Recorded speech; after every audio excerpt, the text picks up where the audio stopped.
एक ऐसे सम्राट के बारे में सोचिए जिसके निशान, जिसके प्रतीक आज के भारत की पहचान है, लेकिन फिर भी जिसका नाम ही 1500 सालों तक इतिहास के गहराइयों में कहीं खो गया था। ये कैसे मुमकिन है? बस यही सम्राट अशोक की कहानी का सबसे बड़ा और सबसे दिलचस्प विरोधाभास है। तो फिर सवाल ये उठता है कि आखिर इतना बड़ा, इतना प्रभावशाली शासक इतिहास से ऐसे गायब कैसे हो गया। चलिए आज इसी रहस्य से पर्दा उठाते हैं। तो चलिए अशोक की इस खोई हुई विरासत की पहेली को सुलझाना शुरू करते हैं। और इस गुत्थी को सुलझाने के लिए सबसे पहले हमें ये समझना होगा कि हम जिस राजा की बात कर रहे हैं उसके एक नहीं बल्कि दो बिल्कुल अलग चेहरे थे। इस भूले हुए राजा के रहस्य को समझने के लिए हमें उनके जीवन के इन दो किरदारों को समझना होगा। एक था चंडा अशोक, मतलब क्रूर अशोक, और दूसरा था प्रियदस्सी, यानी देवताओं का प्रिय। एक ही इंसान के ये दो बिल्कुल अलग रूप आखिर कैसे? तो आइए अब अशोक के शुरुआती जीवन की ओर चलते हैं। वो दौर जिसने एक महत्वाकांक्षी राजकुमार को एक ऐसा क्रूर शासक बना दिया जिसे इतिहास ने नाम दिया चंडाशोक।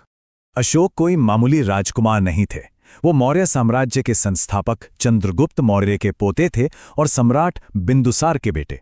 लेकिन बौद्ध ग्रंथों के मुताबिक उनके पिता बिंदुसार उन्हें ज्यादा पसंद नहीं करते थे। कहते थे कि उनकी त्वचा खुरदुरी है। और शायद इसी तिरस्कार ने अशोक के अंदर दुनिया जीतने की एक जिद पैदा कर दी। और अपनी काबिलियत साबित करने का मौका उन्हें जल्द ही मिल गया। जब तक्षशिला में एक बहुत बड़ा विद्रोह हुआ तो अशोक ने वहां पहुंचकर तलवार नहीं उठाई, बल्कि अपनी सूझबूझ और रणनीति से बिना खून बहाए ही विद्रोह को शांत कर दिया। ये उनकी पहली बड़ी रणनीतिक जीत थी। लेकिन 273 ईसा पूर्व में पिता बिंदुसार के मृत्यु के बाद मौर्य साम्राज्य सत्ता के एक बहुत ही क्रूर और खूनी संघर्ष में फंस गया। ये एक ऐसा गृह युद्ध था जो पूरे 4 साल तक चला और जिसने भाइयों को एक दूसरे का दुश्मन बना दिया। श्रीलंका के बौद्ध ग्रंथ जैसे कि महावंश एक बहुत ही डरावना दावा करते हैं। उनके मुताबिक सिंहासन हासिल करने के लिए अशोक ने अपने 99 भाइयों की बेरहमी से हत्या कर दी थी। अब सवाल ये है कि क्या ये सच है? देखिए, आज के इतिहासकार इस 99 के आंकड़े को सही नहीं मानते, लेकिन हाँ, वे इस बात से सहमत हैं कि एक हिंसक संघर्ष तो जरूर हुआ था। कई लोगों का यह भी मानना है कि बौद्ध ग्रंथों ने अशोक के शुरुआती जीवन को शायद जानबूझकर ज्यादा क्रूर दिखाया, ताकि बाद में जब वो बदले तो उनका परिवर्तन और भी ज्यादा चमत्कारी लगे।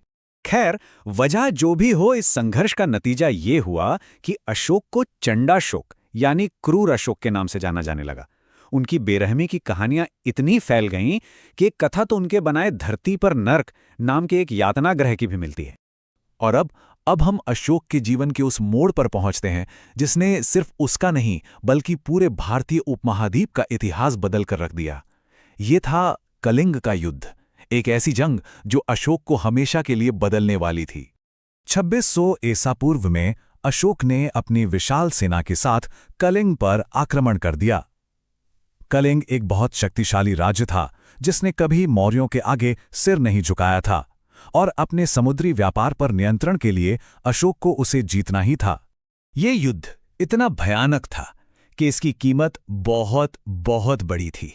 खुद अशोक के ही शिलालेखों के अनुसार इस एक लड़ाई में करीब 1 लाख लोग मारे गए थे। और इतना ही नहीं, 1.5 लाख लोगों को उनके घरों से बेघर कर दिया गया। मौत और विनाश का वो मंजर कल्पना से भी परे था।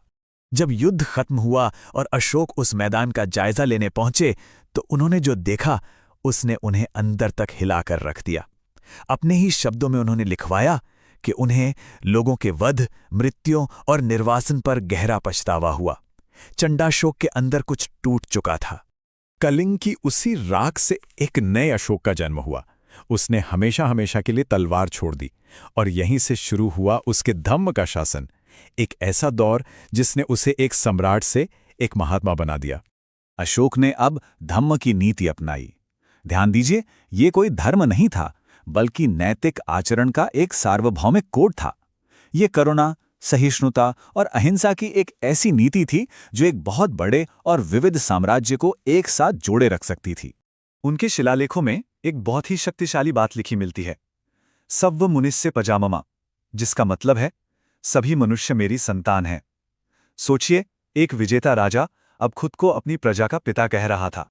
और ये सिर्फ बातें नहीं थी, उन्होंने अपनी इस सोच को हकीकत में बदला। उन्होंने न्याय के लिए अधिकारी नियुक्त किए, यात्रियों के लिए सड़कें, कुएं और आराम घर बनवाए। और सिर्फ इतना ही नहीं, उन्होंने इंसानों और जानवरों दोनों के लिए अस्पताल भी बनवाए। उन्होंने दुनिया के पहले वन्य जीव संरक्षण कानून बनाए। ये एक ऐसी सोच थी जो अपने समय से सदियों आगे थी।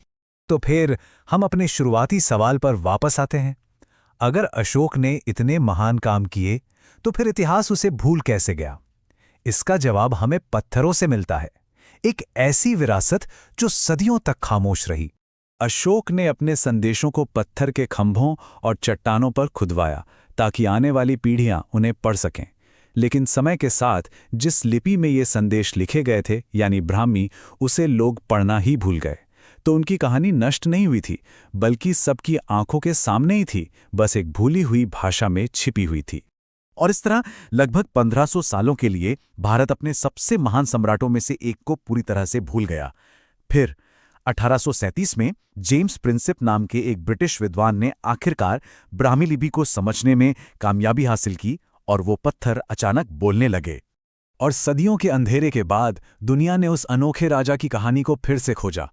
एक ऐसा राजा जिसने अपनी महानता तलवार की धार में नहीं, बल्कि पछतावा और करुणा में पाई। और यही कहानी हमें आज एक अंतिम विचार पर छोड़ देती है।